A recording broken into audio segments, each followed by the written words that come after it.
تیرے در کے نکالے ہم، کہاں بھٹکے کہاں پہنچے۔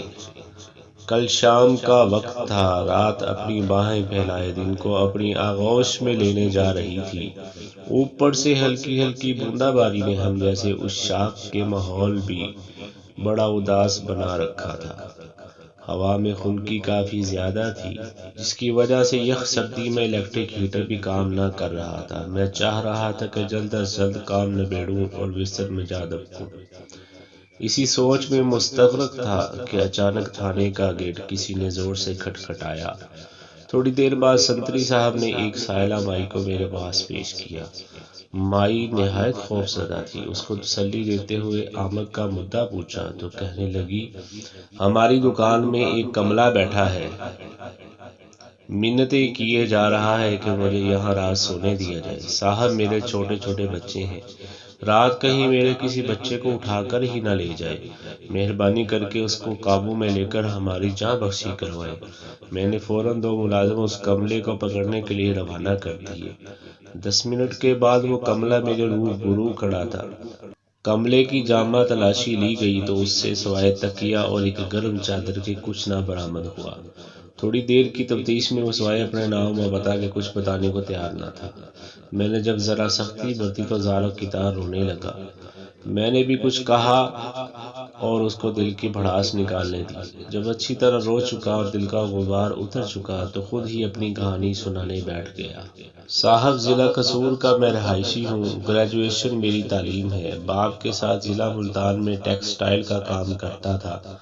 ابو نے وہاں اپنے جاننے والوں کے ہاں میری شادی کروا دی۔ رابعہ کیا میری زندگی میں آئی، میری تو دنیا ہی جنت بن گئی، ہر سو خوشیاں اور رزق کی فراوانی تھی۔ اللہ نے چاند جیسی اولاد بھی عطا کر دی۔ پھر پتہ نہیں کس کی ہمارے ہنستے بستے گھر کو نظر لگ گئی۔ ایک دن ابو ہارٹ اٹیک کے نتیجے میں سب کچھ چھوڑ کر چپ چاپ اللہ کے پاس چلے گئے۔ کام کا بوجھ سارا میرے کندھوں پہ آن پڑا۔ کچھ میری نا تجربہ کاری اور کچھ نااہلی دونوں نے مل کر کاروبار کا بھٹا بٹھا دیا۔ مرے کو مارے شاہ مدار۔ اوپر سے میرے ایکسیڈنٹ نے میری یادداشت کو بھی متاثر کر دیا۔ بچا کھچا کاروبار بھائی نے سنبھالیا اور ہماری نوبت فاقوں تک پہنچ گئی۔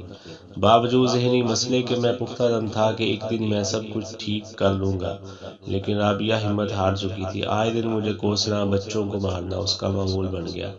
آخر ایک دن وہ بچوں کو لے کر میکے چلی گئی، یہ سوچے بغیر کہ اس بھری دنیا میں اس کملے کا کون ہے۔ میں پھر بھی اچھے وقت کے انتظار میں تھا کہ رابعہ خود ہی واپس لوٹ آئے گی، لیکن رابعہ تو نہ واپس آئی۔ البتہ خلا کا عدالتی سمن میرے پاس آ گیا۔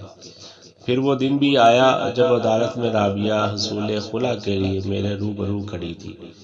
جج صاحب نے میرے اوپر لگے الزامات پڑھے اور پڑھ کر سنائے، جس میں ایک الزام غیر عورتوں کو بھی گھر لانے کا تھا۔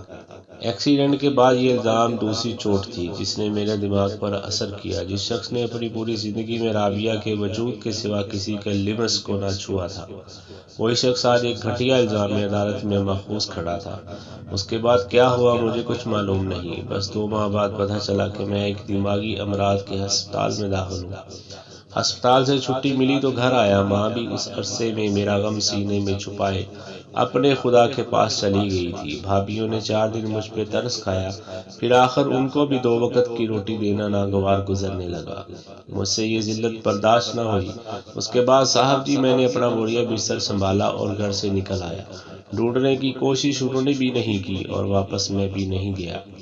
یہ ساری کتھا سن کر میں نے اس کو عذرائے ہمدردی کہا، یہاں شہر میں ایک دربار ہے، وہاں لنگر سے 2 وقت کی روٹی مل جاتی ہے، اگر کہو تو متولی سے بات کر کے تمہیں وہاں رہنے کے لیے چھوڑ دیا جائے۔